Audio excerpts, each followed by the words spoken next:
Let's read Bible together. Matthew chapter 9. Jesus stepped into a boat, crossed over and came to his own town. Some men brought to him a paralyzed man, lying on a mat. When Jesus saw their faith, he said to the man, "Take heart, son, your sins are forgiven." At this, some of the teachers of the law said to themselves, "This fellow is blaspheming."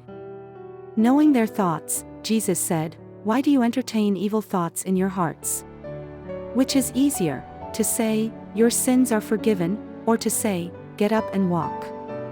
But I want you to know that the Son of Man has authority on earth to forgive sins."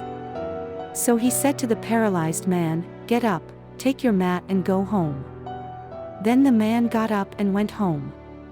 When the crowd saw this, they were filled with awe, and they praised God, who had given such authority to man.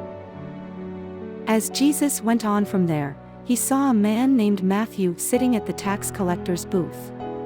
"Follow me," he told him, and Matthew got up and followed him. While Jesus was having dinner at Matthew's house, many tax collectors and sinners came and ate with him and his disciples. When the Pharisees saw this, they asked his disciples, "Why does your teacher eat with tax collectors and sinners?" On hearing this, Jesus said, "It is not the healthy who need a doctor, but the sick. But go and learn what this means. I desire mercy, not sacrifice. For I have not come to call the righteous, but sinners." Then John's disciples came and asked him, "How is it that we and the Pharisees fast often, but your disciples do not fast?" Jesus answered, "How can the guests of the bridegroom mourn while he is with them? The time will come when the bridegroom will be taken from them, then they will fast. No one sews a patch of unshrunk cloth on an old garment, for the patch will pull away from the garment, making the tear worse. Neither do people pour new wine into old wineskins. If they do, the skins will burst, the wine will run out and the wineskins will be ruined. No, they pour new wine into new wineskins, and both are preserved." While he was saying this, a synagogue leader came and knelt before him and said, "My daughter has just died. But come and put your hand on her, and she will live." Jesus got up and went with him, and so did his disciples. Just then a woman who had been subject to bleeding for 12 years came up behind him and touched the edge of his cloak. She said to herself, "If I only touch his cloak, I will be healed." Jesus turned and saw her. "Take heart, daughter," he said, "your faith has healed you." And the woman was healed at that moment.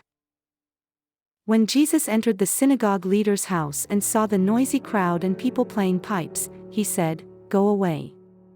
The girl is not dead but asleep." But they laughed at him. After the crowd had been put outside, he went in and took the girl by the hand, and she got up. News of this spread through all that region. As Jesus went on from there, 2 blind men followed him, calling out, "Have mercy on us, Son of David." When he had gone indoors, the blind men came to him, and he asked them, "Do you believe that I am able to do this?" "Yes, Lord," they replied. Then he touched their eyes and said, "According to your faith let it be done to you," and their sight was restored. Jesus warned them sternly, "See that no one knows about this." But they went out and spread the news about him all over that region. While they were going out, a man who was demon-possessed and could not talk was brought to Jesus.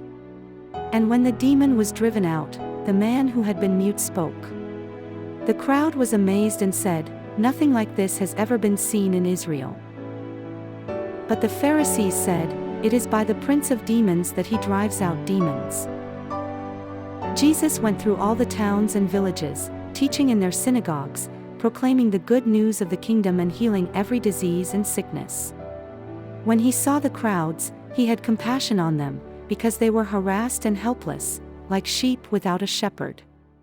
Then he said to his disciples, "The harvest is plentiful but the workers are few.